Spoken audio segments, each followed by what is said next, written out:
Hello again, this is Jacob Ahler from the Law Office of Riley and Ahler PC. Sorry it's been a little bit since I've gotten back to you.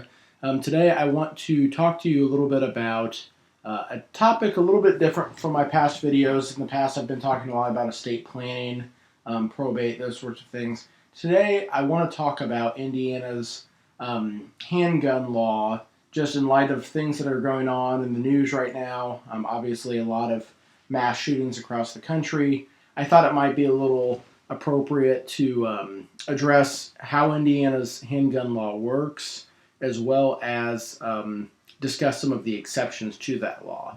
So, if you want to give it a read, it's Indiana Code 3547-2. That's the chapter that covers Indiana's handgun law. But in short, unless you fall into one of the exceptions under the law, if you're going to carry a handgun in a vehicle or on your person in the state of Indiana, you have to obtain a permit, a handgun permit. Now, it used to be a paper card. Now it's a plastic card. It's pink. You basically have to go online to the state police website, fill out their background application.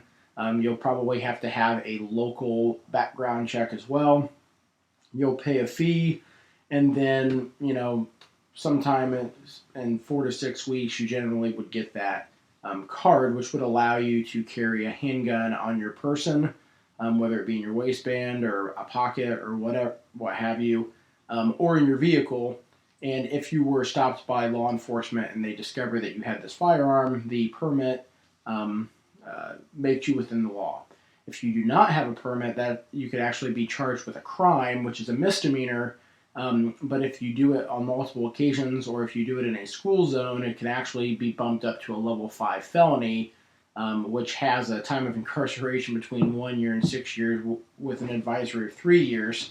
So it can really be important that you understand how the law works. Some of the exceptions to this is you can carry, the statute does have an exception for having a firearm on your own property. So if you're somebody that likes to target shoot or hunt and you're on your own land with a firearm, that is an exception under the law. That is not illegal to do that. If you are carrying a firearm at a shooting range or if you are at a gun show, that is also an exception under the statute.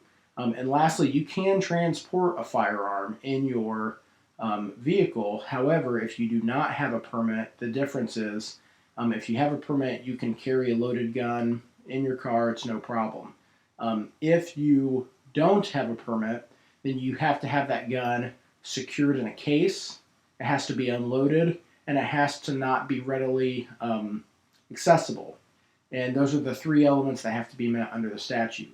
So it's important that if you don't have a permit to carry a handgun, if you are going to be driving it someplace to shoot or to sell it or any of those sorts of things, you want to make sure that it's unloaded, it's in a case, and I would recommend that you put it in your trunk to make sure that it's not readily accessible. Some things to think about when I have clients that get charged with this offense, more times than not, it's actually not that people are blatantly trying to break the law. Most of the time they don't know the law. For instance, if you have other family members that drive your vehicle and you leave a handgun in your vehicle, if you're licensed, but if your spouse is not, and your spouse drives your car and gets pulled over, this could create problems because, that person may not have known it was in the vehicle. And yes, the state has to prove beyond a reasonable doubt that they knew they were in possession of it, but it just creates problems and it can lead to people getting charged with crime. So if you do keep a gun in a car, I would advise, even just for safety's sake, that you remove it when you do get out of the car. But if you don't, and you have family members that are going to drive that car, they need to know that it's in there so that they're properly licensed or that it can be removed before they use that vehicle. I am interested to see how this law changes. I know there's a big debate in our country right now about gun laws, gun safety, but right now this is the law in the state of Indiana.